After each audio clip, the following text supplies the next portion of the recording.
Estamos empezando una nueva serie este domingo, como vimos hace un momento en aquel video que hemos titulado Todas las cosas nuevas. Digan conmigo, todas las cosas nuevas. Y esta serie vamos a estar aprendiendo en distintos pasajes del Nuevo Testamento, en relatos de los evangelios, como también en explicaciones doctrinales en las epístolas, en las cartas. Cada domingo vamos a ir sumando a la verdad de que en Cristo no somos mejores, somos nuevos. De que Cristo no vino a arreglarnos, de que vino a transformarnos. Y de que queremos desafiarte con esta serie, que es fácil caer como cristianos quizá en un concepto en el cual pensamos que Jesús vino a cambiar nuestra espiritualidad.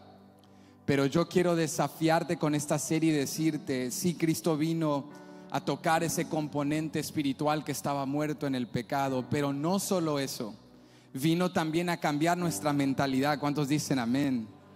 Y nuestros deseos, y nuestros sentimientos, y nuestras relaciones, y nuestra conducta, y nuestros patrones, y nuestro esquema de vida, y nuestra cosmovisión. Cristo vino a cambiarlo todo y hace todas las cosas nuevas. Entonces te animamos cada domingo. Ven, sigue conectándote, sigue recibiendo, y esta serie nos va a preparar hasta llegar a Semana Santa, aquel domingo en el cual vamos a celebrar que Cristo resucitó. Amén. Entonces cada domingo le vamos a ir sumando hasta llegar a ese domingo en el cual vamos a hablar de que en Cristo tenemos un nuevo hogar. Ese va a ser nuestro tema de Semana Santa. Pero hoy estamos en el inicio de la apertura y quiero invitarte a Marcos capítulo 7, verso 31 al 37. Encontramos en este pasaje el relato, la historia de un hombre que se conoce como el hombre sordomudo, pero que en un momento vamos a ver del todo su condición. Era un hombre que en una tierra gentil, algunos amigos o compañeros se lo traen a Jesús y le comienzan a rogar: Jesús, sánalo, haz algo por él. Y cuando Jesús lo toca y obra en su vida, aprendemos lecciones importantes y creo pertinentes para nosotros el día de hoy al abrir esta serie, de que un toque de parte de Jesús lo cambia todo en tu vida. Y Marcos 7, verso 31 dice así: volviendo a salir de la región de Tiro, vino por Sidón al mar de Galilea, pasando por la región de Decápolis. Y le trajeron un sordo y tartamudo, y le rogaron que le pusiere la mano encima. Y tomándole aparte de la gente, metió los dedos en las orejas de él, y escupiendo tocó su lengua. Y levantando los ojos al cielo, gimió y le dijo: Efata, es decir, sé abierto. Al momento fueron abiertos sus ojos, y se desató la ligadura de su lengua, y hablaba bien. ¿Cómo hablaba? Bien. Y les mandó que no le dijesen a nadie, pero cuanto más les mandaba, tanto más y más lo divulgaban. Y en gran manera se maravillaban, diciendo: bien lo ha hecho todo. Hace a los sordos oír y a los mudos hablar. Yo quiero hablarte en esta mañana bajo el tema: cuando Jesús te toca. Cuando Jesús te toca. ¿Qué sucede? ¿Qué crees tú que sucede cuando Jesús te toca? Vamos a aprender hoy que cuando Jesús nos toca, todo en nuestra vida puede cambiar. Vamos a orar. Padre, te damos gracias por tu presencia. Gracias por el mover del Espíritu Santo, que no es algo que queda confinado, archivado en Hechos 2, que es una realidad que sentimos cuando te buscamos, porque somos la iglesia y el Espíritu Santo mora en nosotros. Gracias por tocarnos hoy.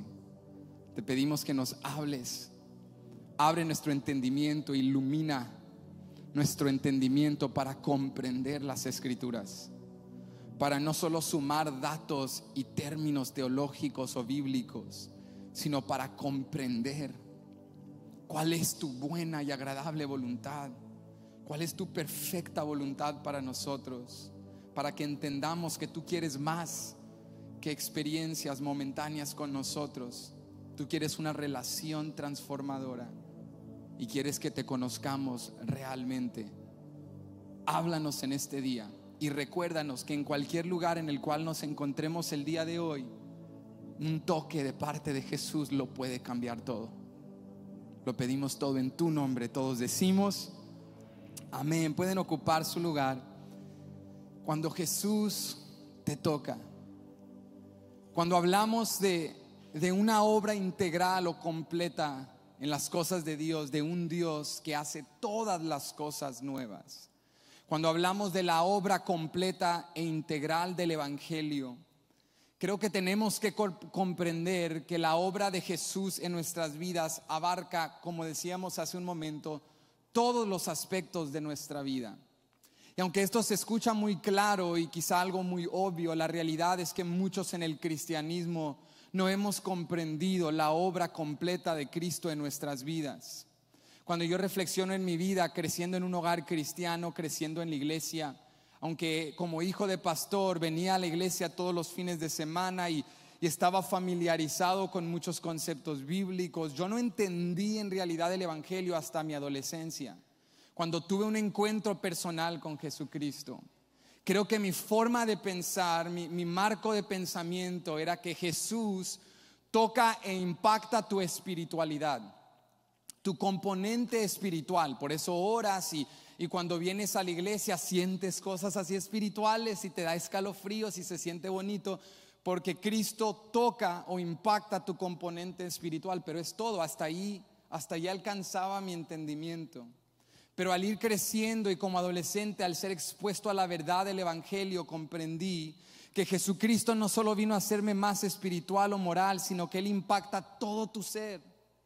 Y Él transforma toda tu mentalidad, y Él transforma tu manera de ver la vida y tu manera de interactuar con otros, y tus relaciones y tus valores y tus principios. Jesucristo lo cambia todo. Y cuando comencé a entender que el evangelio es más de lo que yo pensaba, comencé a esperar de parte de Dios más de lo que antes esperaba. Porque cuando tú crees que Jesús solo viene a hacerte una mejor persona, buscas mejoramiento.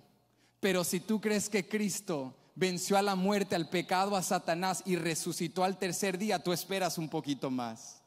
Si tú crees que Jesús es realmente quien dice ser, entonces vas a esperar lo que Él prometió hacer en tu vida. Y por lo tanto vas a creer, Jesús no solo vino a hacerme espiritual, Jesús no solo vino a restaurar mi familia, vino para que mi familia pudiese florecer. Vino no para que yo sobreviva, vino para que yo viva en abundancia. Vino no para que yo solo cambie algunos pensamientos, vino a darme la mente de Cristo. Vino no solo a darme algunas justificaciones, vino a justificarme ante un Dios que es santo. ¿Cuántos saben que Cristo vino a hacer más? Y yo creo que como ese Benji adolescente que llegó a esa comprensión, muchos de nosotros quizá estamos estancados en una idea de Jesús, que Él solamente vino a tocar nuestro componente moral o espiritual, y esa falta de entendimiento claro de la obra integral de Jesucristo nos limita en una experiencia parcial con Dios. Es como que te vayas de viaje a la playa, pero solo metas los pies, y luego cuando vuelvas a casa te digan, ¿y cómo estuvo la playa? Y tú dices, bueno, pues no le encuentro el gran, o sea, ¿por qué la gente se emociona tanto y lo hace gran cosa? Porque tuviste una experiencia parcial. Porque fuiste pero en realidad no fuiste. Estuviste pero no estuviste. Te metiste pero en realidad no te metiste. Porque metiste los pies pero no te metiste a profundidad. No entraste del todo. Experimentaste la brisa y el olor y la arena y el agua que golpeaba contra tus pies, pero no profundizaste. Entonces por lo tanto no puedes decir del todo lo experimenté, y tu expectativa no está tan alta si quieres volver. Creo que muchos vemos a Dios de esa manera. Me acerqué a Dios y metí los pies y no encuentro cuál es el gran rollo con este Dios, cuál es el gran lío, porque hablan tanto de este Jesús y se alteran y se emocionan y gritan ahí como por eso de las 10:30 de la mañana. Y en la alabanza y la adoración están alterados de más. No lo comprendo, es porque solo has metido los pies. Pero si te metes a profundidad con Jesús, si Jesús te toca, si lo ves por quien realmente es, si contemplas la hermosura y la majestad del Mesías, del Hijo de Dios, te garantizo que te vas a nadar por el resto de tu vida. Porque en Jesús hay más de lo que esperamos. ¿Sabes por qué, iglesia? Porque Él es más de lo que imaginamos.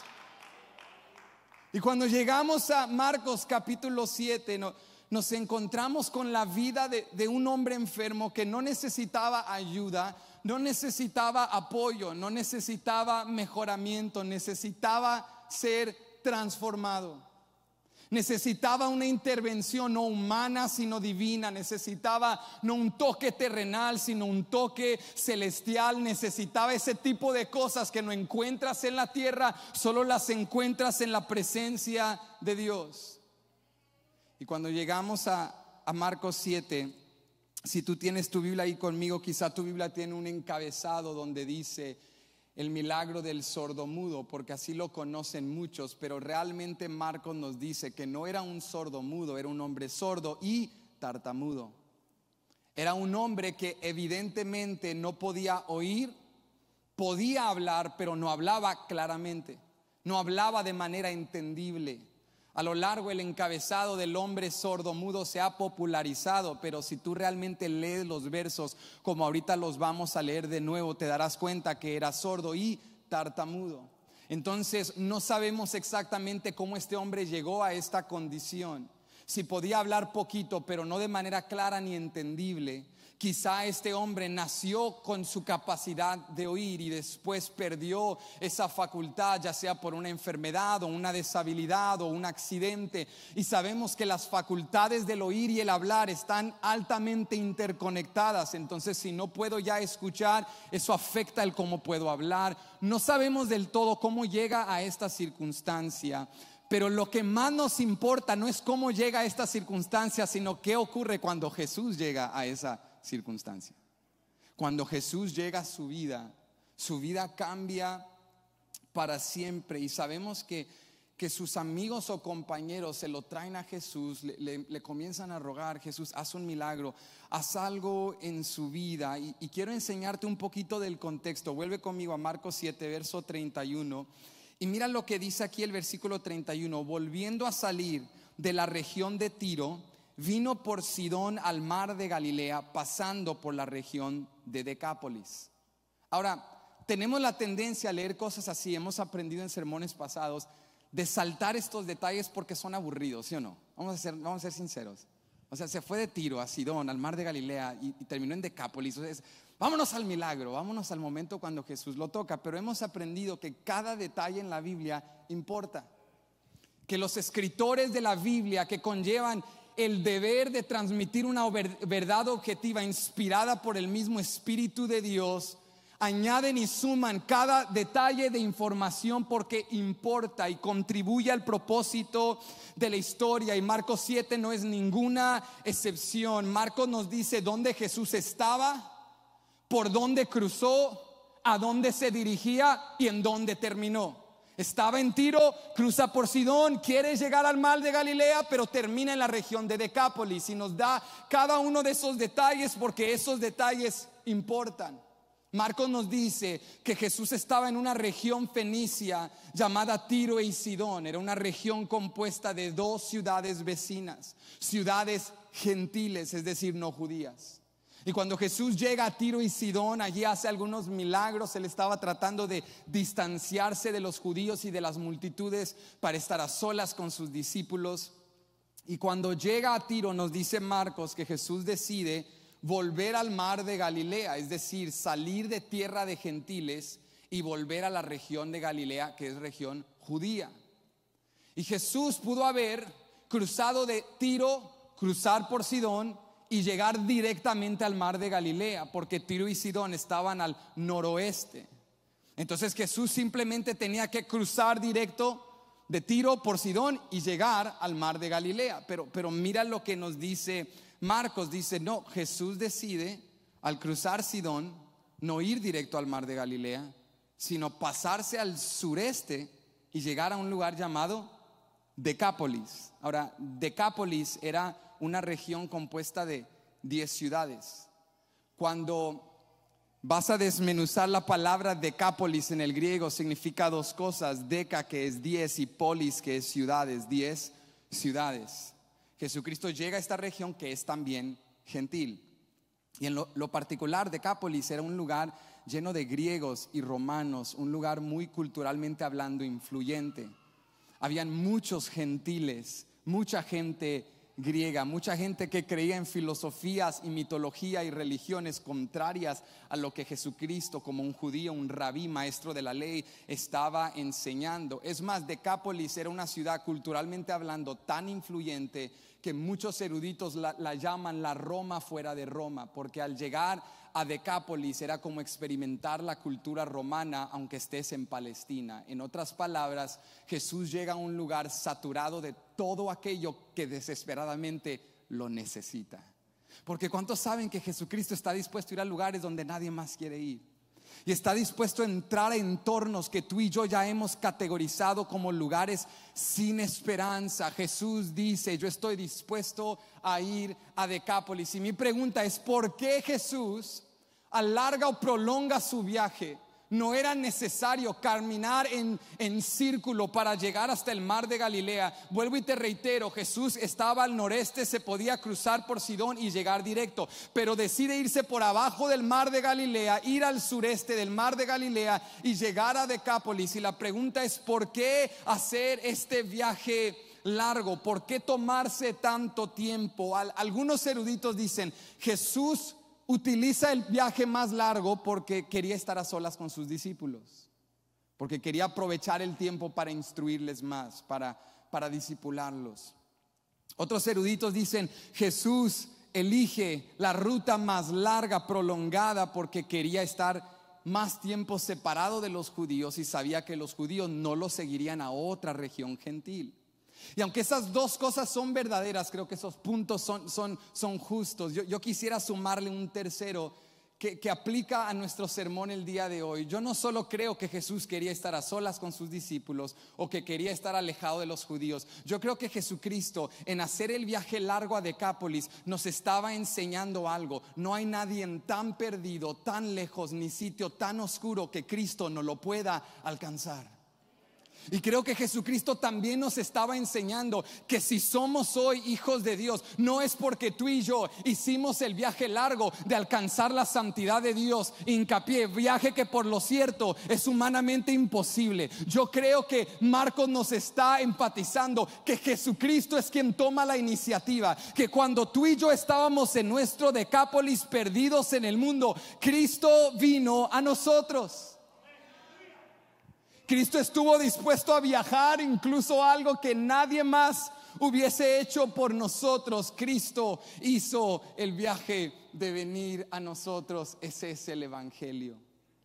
Jesucristo llega a esta región inesperada, saturada de gente inesperada, poblada de gente marginada e indigna. Y cuando llega, comienza a ser rodeado de enfermos, de pecadores, de endemoniados. Fíjate, Jesús quizá quería llegar a Decápolis para estar lejos de judíos y descansar, pero al llegar ya las multitudes lo estaban esperando, porque habían escuchado de aquel que echa fuera demonios y que da vista a ciegos y que levanta cojos. Y la gente estaba ya acumulándose en Decápolis. Mira el relato de Mateo de la misma historia. Cuando Jesús llega a Decápolis, Mateo lo cuenta también, pero nos da más detalles. Mira esto en Mateo 15, verso 29 al 31. Escucha lo que dice aquí. Pasó Jesús de allí y vino junto al mar de Galilea. ¿Qué está describiendo Mateo? Que Jesús estaba en Tiro, cruza por Sidón y se va al sureste del mar de Galilea a la región de Decápolis. La misma historia, pero mira lo que nos dice Mateo. Y subiendo al monte, se sentó allí y se le acercó mucha gente que traía consigo a cojos, ciegos, mudos, mancos y otros muchos enfermos, y los pusieron a los pies de Jesús y los sanó, de manera que la multitud se maravillaba viendo a los mudos hablar, a los mancos sanados, a los cojos andar y a los ciegos ver, y glorificaban al Dios de Israel. Jesús llega a tierra de gentiles, Y los gentiles comienzan a hacer fila queriendo tener un encuentro con Jesús. Y Jesús, en lugar de despreciarlos, y Jesús, en lugar de decirles: oigan, este es mi tiempo de sabático, de descansar, de estar a solas con mis discípulos, estos son días de formación, Jesús comienza a tocar a aquellos que se supone, socialmente hablando, religiosamente hablando, que él no tenía que tocar. Y en cada toque Jesús comienza a sanar y a libertar. Y los gentiles comienzan a glorificar al Dios de Israel. La gente comienza a celebrar. Entonces Mateo nos dice: el sordomudo que Jesús sanó en Marcos 7 no es el único que recibió el milagro. Mateo nos dice en su evangelio capítulo 15 que fueron muchos sordos y muchos mudos y muchos enfermos y muchos endemoniados. Fueron muchos los que recibieron su milagro. Pero volviendo a Marcos 7, Marcos nos presenta una escena dentro de una escena. Marcos nos dice: la escena era grande. Jesús llega, se sube a la montaña, comienza a sanar a muchos enfermos. Pero dentro de esa escena amplia y grande, Marcos, como buen narrador de una historia, enfoca con cámara cercana una escena dentro de otra escena. Y nos dice: en los muchos milagros hay uno que recibió un milagro muy especial. Hay uno que tuvo un encuentro extraordinario con Jesús. Y si vuelves conmigo al verso 32, dice aquí: y le trajeron un sordo y tartamudo. ¿Ves ahí? Él podía hablar, pero no claramente y no entendiblemente. Le trajeron un sordo y tartamudo y le rogaron que le pusiera la mano encima. Entonces quizá amigos o conocidos, familiares, desconocemos, pero le traen a Jesús a este hombre y ellos estaban buscando un milagro. ¿Qué estaban buscando? Yo quiero preguntarte el día de hoy: cuando tú te acercas a Jesús, cuando tú te acercas a Dios, ¿qué es lo que estás buscando? Yo creo que si somos sinceros, porque a veces nos presentamos en la mejor luz posible y decimos: no, pastor, desde que yo llegué a la iglesia no solo estaba buscando bendiciones, yo estaba buscando una relación íntima con el Dios verdadero. Pero si somos sinceros, ¿cuántos podemos ser sinceros en la iglesia? Se vale, ¿verdad que sí? Ser sinceros en la iglesia. Yo creo que si somos sinceros, cuando llegamos a Jesús, llegamos porque queríamos algo de Él, no lo queríamos a Él. Y eso no es malo, porque escúchame, no lo podíamos querer a Él porque no teníamos la revelación de quién Él es. Llegamos a Jesús por una necesidad, es lo que te quiero enfatizar. Llegamos por un milagro, ocupábamos ayuda, necesitábamos rescate. Y si tú vienes hoy a la iglesia, Jesús, porque ocupas un milagro o ayuda o rescate, no es una mala razón por la cual llegar. Pero acá está lo que Marcos nos enseña: trajeron al sordomudo porque ocupaba un milagro, pero Cristo tenía más para él. Y si tú estás llegando hoy porque ocupas un milagro, un toque de parte de Jesús, quiero decirte: has llegado con buenos motivos. Él puede sanarte, Él puede libertarte, Él puede ayudarte, pero también quiere hacer más que eso. No solo quiere hacerte sano, quiere hacerte libre. No solo quiere ayudarte, quiere transformarte. No quiere mejorarte, quiere hacerte totalmente nuevo. ¿Cuántos creen que Jesús tiene más para mí? Yo llego y le digo: Dios, sácame de esta circunstancia, porque mi mentalidad humana caída, limitada, carente, solo ve este problema actual. Sácame solo de esto. Pero Dios ve el futuro y dice: hijo, no solo te voy a sacar de esto, te voy a prosperar. No solo te voy a hacer libre, te voy a utilizar para libertar a otros. No solo quiero ayudarte, quiero transformarte y hacerte totalmente nuevo. Oh, iglesia, cuando llegan los amigos con ese sordomudo, tenían una necesidad, pero no se imaginaban con quién se estaban encontrando. Jesús no solo le iba a dar un milagro, Jesús le quería dar más. Y aquí está lo primero que aprendemos en esta historia. La historia del sordomudo nos enseña que Jesús es más de lo que esperamos y puede hacer más de lo que necesitamos. Iglesia, Jesús siempre es más. Dice el verso 32 que cuando llegan rogándole por aquel milagro, Marcos describe la condición de este hombre de una manera bastante particular. Marcos dice: era sordo y tartamudo. ¿Era qué? Y tienes que entender esto: en la descripción de la enfermedad del hombre, Marcos nos revela no solo algo acerca del hombre, sino algo acerca del Jesús que estaba a punto de sanarlo. Y alguien se debería estar preguntando en este momento: pero ¿cómo, pastor, si no lo veo? No describe nada de Jesús, solo dice que el hombre que iba a recibir el milagro era sordo y tartamudo. Ahí no dice nada acerca de Jesús, pero tienes que entender que las palabras que Marcos utiliza para describir al hombre implican algo de aquel que lo va a sanar. En primer lugar, la palabra sordo que utiliza Marcos en el idioma original griego es una palabra bastante común que aparece en otros milagros y ocasiones del Nuevo Testamento. Pero la palabra que te quiero destacar en esta mañana es la palabra tartamudo, porque la palabra tartamudo en ese idioma original es mogilalon. Entonces digan conmigo mogilalon. Hasta griego vamos a aprender a las 10:30 de la mañana. Digan conmigo mogilalon. Jesús dice es sordo, dice Marcos es sordo y es mogilalon.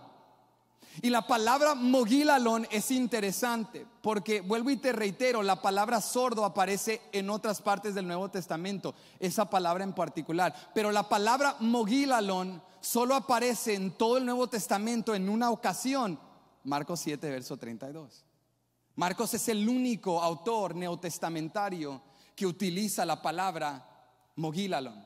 Hay otras palabras para describir a tartamudos, pero él emplea mogilalon. Y la pregunta es: ¿por qué importa tanto esta palabra? Bueno, cuando tú vas al Antiguo Testamento, hay solo una segunda ocasión en toda la Biblia que vuelve a aparecer la palabra mogilalon.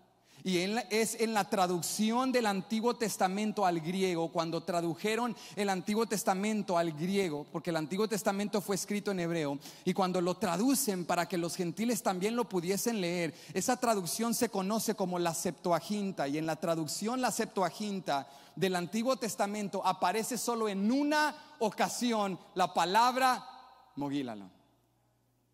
La pregunta es: ¿dónde?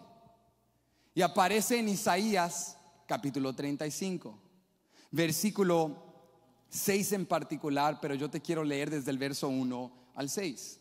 Porque en Isaías 35 el profeta estaba diciendo que la ira de Dios iba a descender sobre las naciones y que Dios iba a juzgar las naciones. Pero el profeta dice: Dios no va a dejar todo en juicio, no va a dejar todo en destrucción. Vendrá una era mesiánica. Vendrá un Mesías, y cuando llegue el Mesías, todas las cosas van a ser transformadas y restauradas. Y mira cómo describe Isaías la era mesiánica. Dice Isaías 35, 1 al 6: se alegrará en el desierto y la soledad, el yermo se gozará y florecerá como la rosa.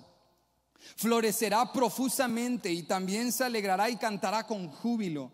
La gloria del Líbano le será dada, la hermosura del Carmelo y de Sarón. Ellos verán la gloria de Jehová, la hermosura del Dios nuestro. Fortaleced las manos cansadas, afirmad las rodillas endebles. Decid a los de corazón apocado: esforzaos, no temáis. He aquí que vuestro Dios viene con retribución, con pago. Dios mismo vendrá y os salvará. Entonces los ojos de los ciegos serán abiertos y los oídos de los sordos se abrirán. Entonces el cojo saltará como un ciervo y cantará la lengua del mogilalon. ¿Lo viste? Cantará la lengua del mogilalon, porque aguas serán cavadas en el desierto y torrentes en la soledad.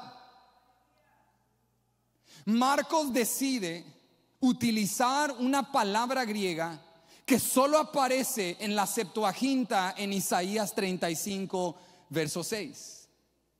Porque cuando Marcos describe que los amigos traen a este sordo y mogilalon, tartamudo, nos dice: este hombre es parte del cumplimiento de lo que dijo Isaías que haría el Mesías en la era mesiánica.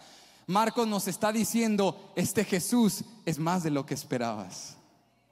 Este Jesús no solo es un hacedor de maravillas, este Jesús es el enviado, ungido y santo de parte de Dios. Iglesia, y si Jesús es más de lo que esperamos, Él puede hacer incluso más de lo que pedimos. Yo quiero desafiar a alguien el día de hoy.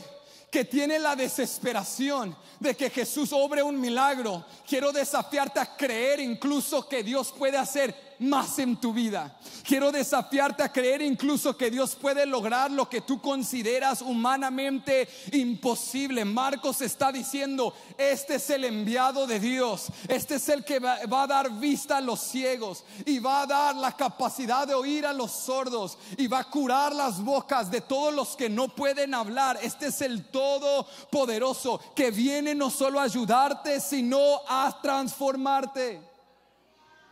Este es el Cristo que viene a cambiar no solo tus fines de semana, pero todos los días de tu vida. Este es el Dios que viene a transformar tu manera de pensar y de actuar y de vivir. Y ahora alguien diría: pero ¿por qué Marcos nos complica la vida? ¿Por qué no nos dijo eso? ¿Por qué esconder términos griegos y tener que estudiar y volver acá y allá? ¿Por qué no simplemente decirlo? Y yo creo que tendría que decirte, como dijo el teólogo John Piper en una ocasión, es que la Biblia está llena de tesoros y los tesoros van a más a profundidad de la superficie. Si tú quieres alcanzarlos, tienes que escarbar. Y los creyentes no escarbamos tesoros, no porque no estén ahí, sino porque somos perezosos, dice el teólogo Piper. La verdad es que no queremos escarbar, pero déjame hablarte del beneficio de escarbar. Cuando tú escarbas, encuentras otros tesoros, y cuando encuentras otros tesoros, te llevan a otros tesoros. Y cuando aprendes algo acerca de Marcos 7 que te lleva a Isaías 35, aprendes algo de Isaías 35 que te enseña algo acerca de Dios que no sabías antes. Y cuando entiendes algo nuevo acerca de Dios, puedes esperar cosas nuevas de parte de Él, porque un Dios bueno da cosas buenas. Y un Dios poderoso hace cosas poderosas. Pero yo no puedo esperar lo poderoso si no sé acerca de Él, que Él es el Todopoderoso.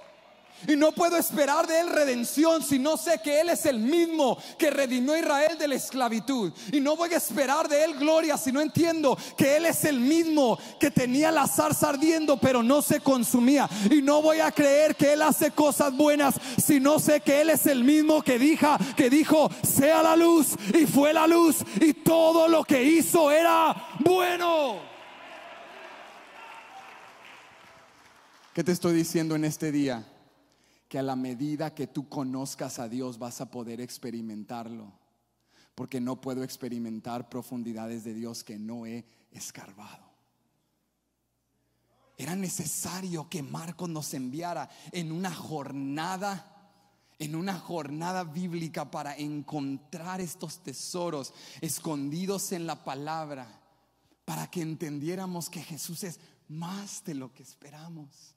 Para que pudiésemos comprender que mis expectativas de Dios van a ser afectadas por mi conocimiento de Él, que si conozco más acerca de Él puedo comprender la magnitud y la grandeza de lo que Él quiere hacer en mi vida. Y entre esta multitud en Decápolis de enfermos y cojos y ciegos y mancos y mudos, Marcos nos dice, aunque Dios estaba haciendo algo grande, Jesucristo quería hacer algo personal con un sordomudo. Y esto también es revelador, iglesia. Lo primero que aprendimos es que Jesús es más de lo que esperamos y por lo tanto podemos creer que puede hacer más de lo que necesitamos. Pero lo segundo que aprendemos es que Jesucristo quiere tocarnos personalmente. Jesucristo no solo quiere llegar a multitudes y sanar enfermos y que seamos estadísticas y datos y cifras. Él quiere tocarte personalmente. Y dice la Biblia que cuando se lo traen, Él no lo sana ahí enfrente de todos y hace un gran espectáculo. No, a lo contrario, Jesucristo, dice el versículo 33, mira esto: y tomándole aparte de la gente, metió los dedos en las orejas de él y escupiendo tocó su lengua. Cuando se lo traen a Jesús, Jesucristo lo toca personalmente, lo toma de la mano y lo separa. Ahora imagínate la condición de este hombre, sordo y tartamudo. Y si el día de hoy, en una era moderna, ser sordo o ser tartamudo o ser por ejemplo, mudo, no poder hablar para nada, te afectaría y te va a impedir. Imagínate en una era en la cual no existía la medicina moderna, el desarrollo científico, tecnología para ayudarte, tantos sistemas y aplicaciones que le hacen la vida un poco más sencilla a la gente. Nada de esto existía. Y sobre todo vivía en una era en la cual la gente asociaba la enfermedad con consecuencias espirituales. Tú estás enfermo porque has pecado contra Dios. Tú estás enfermo porque has desagradado a los dioses. Tú estás enfermo por las consecuencias que has heredado de tus padres, maldiciones generacionales. Vivía en una era en la cual no había respuestas a todo este tipo de cosas. No había ciencia, no había desarrollo de medicina para ayudar. Entonces este hombre no solo estaba enfermo, no solo estaba limitado, estaba marginado. Era muy probablemente un gentil, era un hombre indigno, no tenía que haber sido tocado por Jesús. Pero quiero decirte el día de hoy que Jesús toca lo que nadie más quiere ni puede tocar. Jesucristo toca lo profanado, lo indigno, lo contaminado, lo enfermo, iglesia, y no solo lo toca, lo hace totalmente nuevo. Jesús es el Mesías que no te va a despreciar, no te va a desechar, no te va a ver con tu enfermedad. Te dice: eso que te tiene en culpabilidad, eso que te tiene en vergüenza, esa enfermedad que te tiene estancado, vamos a tocarla, vamos a traerla a la superficie, vamos a atenderla. No porque Dios sea malo y quiera traerlo a la luz para pisotearlo y quiera traerlo a la luz para avergonzarte, sino porque al traerlo a la luz, Él tiene el poder para hacer algo al respecto. Jesucristo no lo desprecia. Jesucristo identifica sus necesidades y mira los pasos de Jesús. Lo aparta, toma sus dedos y los mete en sus oídos. Escupe en su mano y toca su lengua. ¿Cuántos podemos ser sinceros? Esto se puso raro. Vamos a ser sinceros, porque no vamos a sobre espiritualizar las cosas. No, si Dios me hace eso a mí, yo me sujeto. Es raro. O sea, el sordomudo está acá esperando que Él decrete nada más: sé sano. Pero Jesús comienza así a hacer rarezas y el hombre está como que ok, y escupe y toca su lengua. Pero iglesia, Jesucristo en estos actos aparentemente insignificantes estaba enseñándonos: yo puedo tocar tus heridas, yo puedo tocar las cosas que te traen vergüenza y culpabilidad, yo puedo tocar las áreas de tu vida que tú esconderías para que nadie las vea. Y con compasión y amor te estoy diciendo, sordomudo, yo veo el problema, yo sé lo que está mal. Otros se frustran contigo porque no puedes entenderlos. Otros se frustran contigo porque tienen que esforzarse de más para comunicarse contigo por tu deshabilidad. Otros no soportan tu condición. Pero a mí no me vas a echar afuera con tu oscuridad. Yo soy lo suficientemente fuerte para tocar tus heridas y tocar tus enfermedades. Y quiero decirte que sé con qué estás luchando y identifico el problema, y no solo sé y no solo veo, puedo cambiarte. Cuando tú traes a Jesús y lo haces personal y dejas que Él te aparte y que Él toque tus heridas. Iglesia, a veces decimos: es que no siento que las cosas se hacen reales con Dios, no siento que profundizo, no siento que crezco en mi fe. Es que tienes que preguntarte: he dejado que Jesús toque mis heridas, que ponga sus dedos en mis orejas y que toque mi lengua, que identifique y que traiga a la luz: hijo, veo lo que está enfermo, veo tu problema, veo tu debilidad, veo tu carencia. Quiero que con humildad reconozcas: no puedo oír, no puedo hablar, pero cuando dejas que Jesús te toque, todo, alguien diga todo cambia. Jesucristo con compasión lo toca. Y hay algo aquí que si vamos muy rápido lo pasamos por alto. El sordomudo no se opone, ¿viste? No se opone. ¿Cuántos de nosotros, si Jesús viene y toca, hey, no toques eso? Eso no lo vamos a tocar, Señor. Eso se queda escondido acá. Eso es solo mío. Eso no estoy listo para reconocerlo, ¿no? El sordomudo no se espantó por la incomodidad del método. No se insultó con el contacto físico y compasivo de Jesús. ¿Qué hizo el sordomudo? Recibió el toque de Jesús. ¿A cuántos nos está hablando el Señor el día de hoy? No se insultó, no se ofendió, no se incomodó. Recibió el toque de Jesús. Yo quiero saber si hay alguien en Templo Betania que está tan cansado de estar enfermo y tan cansado de luchar con lo mismo y tan cansado de estar estancado, que dice: Jesús, usa el método que tengas que usar. Si tienes que usar a mis hijos, si tienes que usar a mi cónyuge, si tienes que usar a mi vecino, si tienes que usar a un no creyente para que me sacude, que estoy yo allá a punto de tomar, a punto de volver al mundo, y un no creyente me tiene que decir: oye, tú no deberías de estar aquí. Y yo digo: wow, Dios me está hablando, Dios está tocando las heridas, Dios está tocando mi boca. Alguien que diga: Dios, usa el método que tengas que usar. Pero aquí está alguien listo para recibir el toque del Mesías.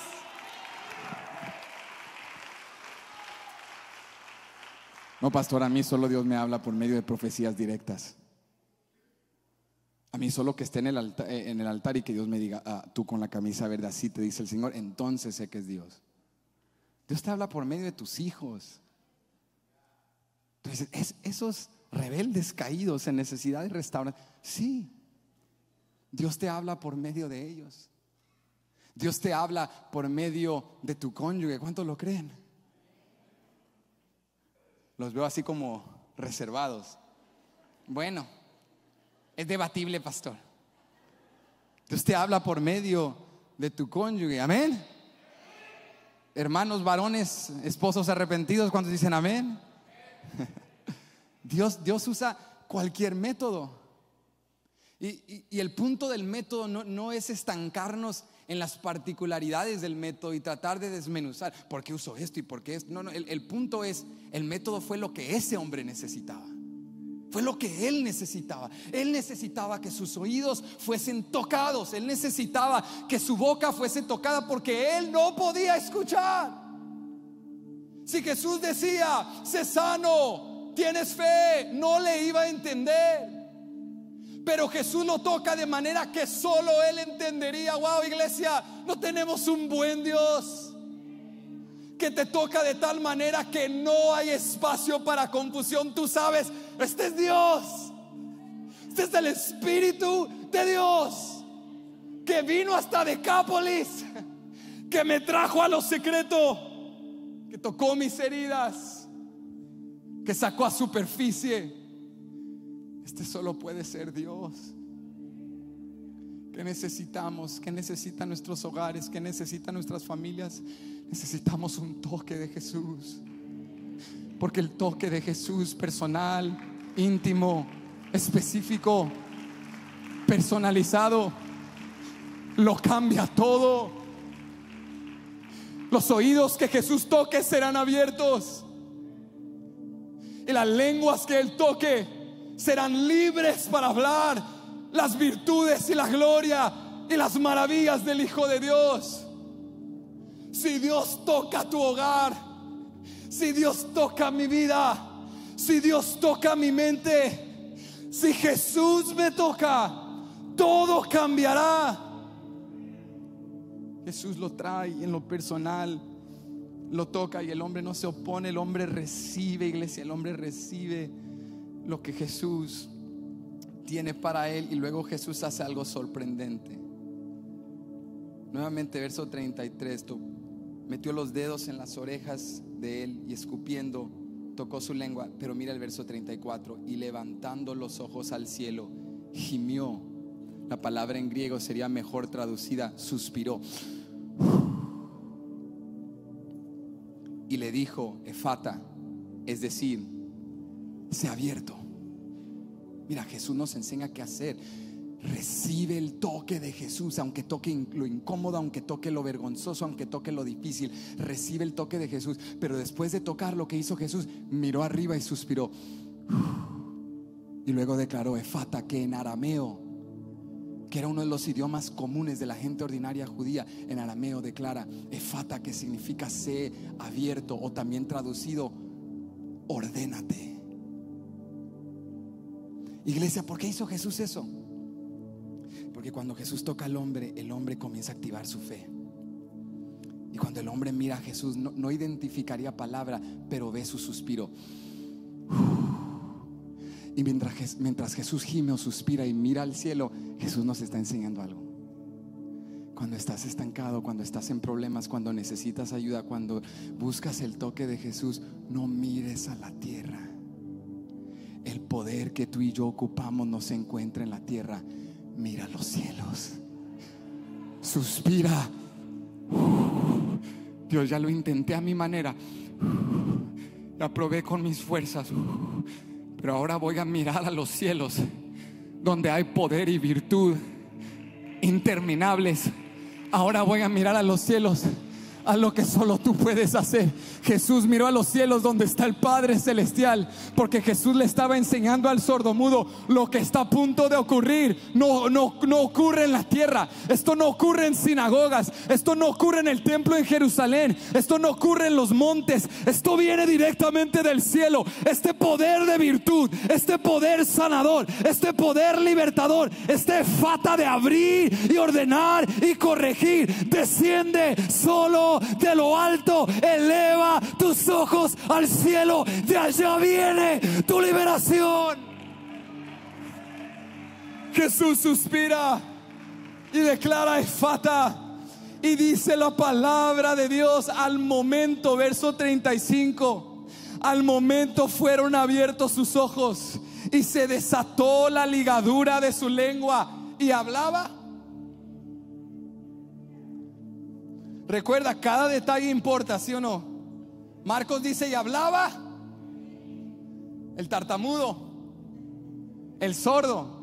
Bueno, no se supone que ocupas mínimo unos 3 años de terapia y ocupas entrenamiento conversacional para desarrollar, y ocupas lectura para ir formando gramática y tu lex.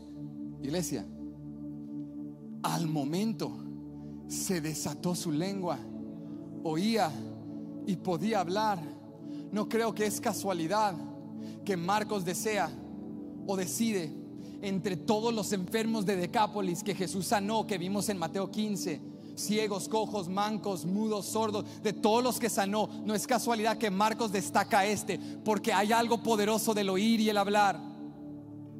Marcos nos está diciendo: cuando Dios abre tus oídos y escuchas la verdad y comprendes quién es Dios, tu boca se desata. Iglesia, y todo lo que Jesús hace, lo hace bien. Lo hace bien. Ya no más hablar como tartamudo, ya no más tropezar sobre mis palabras, ya no más estancarme en los mismos problemas, las mismas cadenas. Cuando Cristo abre tu lengua, cuando Cristo sana tu mente, todo lo hace bien. Todo lo hace bien. Jesús es más de lo que esperas y puede hacer más de lo que necesitas. Y cuando viene a tocarte personalmente, recibe su toque. Pero por último, confía. Toca al que está a tu lado y dile: confía, confía, confía, confía, confía, confía. Anímalo porque lo necesita. Lo necesita. Y si está distraído en el celular, anima y luego desafíalo, te regáñalo. Confíalo, pon atención. Confíalo, pon atención en el nombre de Jesús. Confía en que el toque de Jesús resulta siempre en una labor bien hecha. Todo lo que Jesús hace, lo hace bien. Confía en Él. Jesús, si tú tocas mi hogar, lo vas a hacer bien. Si tú tocas mi mente, lo vas a hacer bien. Te quiero dejar aquí, dice el verso 36: y les mandó que no le dijesen a nadie, pero en cuanto más les mandaba, tanto más y más lo divulgaban. Iglesia, yo creo que eran latinos, porque se fueron corriendo con el chisme y divulgaban y divulgaban, y le decían a sus amigos: no es que te quiera decir, no es que quiera ser chismoso, pero siento un deber de informarte. Aclaro.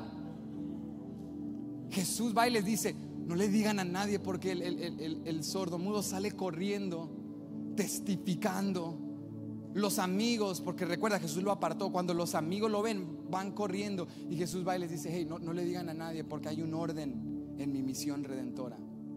Hay un orden. Yo he venido primero a los judíos, y no quiero que la gente solo me conozca como un hacedor de maravillas. Yo voy a ir a la cruz y luego yo voy a resucitar, y me van a conocer no solo como el hacedor de maravillas, sino como el Cristo vencedor. Por eso Jesús les dijo: no le digan a la gente, porque la gente se va a quedar en lo de los milagros. Yo quiero hacer más que eso. Pero la gente no soportaba, iglesia, no aguantaban. Dice que estaban maravillados, iban y lo divulgaban. Mira cómo lo dice Marcos. Recuerda, cada detalle importa. Cuanto más Jesús les mandaba, tanto más y más lo divulgaban. No lo digan, ok. Y salían corriendo, no se aguantaban de las ganas. Lo publicaron en Instagram, Facebook, Twitter, TikTok, Facebook, let's go. En todo. Lanzaron videos en YouTube Live. Dice que para la familia en México, para que ellos también vean. Pero mira lo poderoso, aquí te quiero dejar, verso 37. Y en gran manera se maravillaban diciendo: bien lo ha hecho todo. Hace a los sordos oír y a los mudos hablar. Escucha esto: no judíos, no sacerdotes, no escribas, no rabís, no fariseos, no el pueblo de Dios, no los de la ley, no los del Torá, no los del Pentateuco, no los de Moisés, no los del pacto, no los hijos de Abraham, los gentiles de Decápolis, los griegos se maravillaban y decían: Él todo lo hace bien. Los sordos oyen, los mudos hablan. No entendían ni lo que estaban declarando, pero estaban declarando verdad de Dios. Él todo lo hace bien. Que nos lleva a una memoria de Génesis, de aquel Dios creador que hizo los cielos y la tierra y todo lo que en ella hay, y que dijo: vio Dios que era bueno. Todo lo que Dios hizo al inicio, cuando había armonía y paz y orden, era bueno. Pero el pecado trajo caos y desorden y desarmonía. Y ahora los gentiles declarando lo que dijo el profeta sin entenderlo. Este es el creador que al inicio todo lo hizo bien, pero el pecado lo contaminó, y ahora lo ha hecho bien otra vez. Ha vuelto a redimir y a restaurar. Cuando Jesús te toca, como los habitantes de esa región gentil, tú y yo también diremos: todo lo hizo bien.